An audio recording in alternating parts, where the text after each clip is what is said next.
So when we're talking about adding medications at the end of life for comfort, what are we actually talking about? Toward the end of life, whenever we're adding medications specifically geared for comfort, when I was talking about stopping medications on hospice and just adding medicine for comfort, what medications does that actually include? Number one medication is something for pain and shortness of breath. So that's usually going to be an opioid like morphine. So what does morphine actually do for someone at the end of life? So morphine tells the brain to calm the breathing whenever we know that we're not likely to fix the breathing otherwise. More oxygen isn't going to fix it. We know we're not going to put this person through more testing or more procedures to fix it. So how do we fix it? We fix it by telling the brain to calm the breathing down and making them more comfortable. And that's exactly what the opioids do. Morphine isn't the only one. Any of the opioids actually will work for this.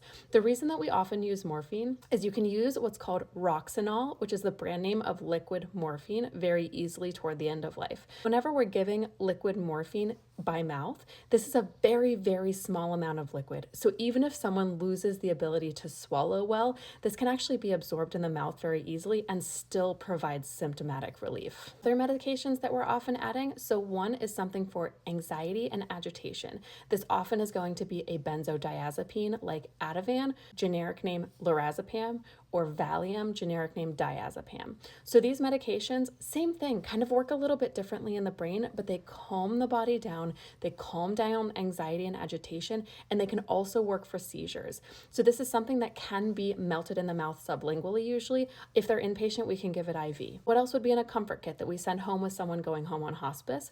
One is something called atropine drops. So atropine drops are usually eye drops, but at the end of life, we use these in the mouth to dry out some of those oral secretions that happen that we can't swallow toward the very end of life or that are building up, and we know that we're not going to suction them out, we're not going to do any deep interventions, we're just focusing on comfort. Those can be really helpful. And some of the other simple things, something for nausea like Zofran that can melt in the mouth. Let me know if this was helpful or if there's something else you feel like I should include in this video that I'm talking about. Save it for later and send it to someone who you think might need this information.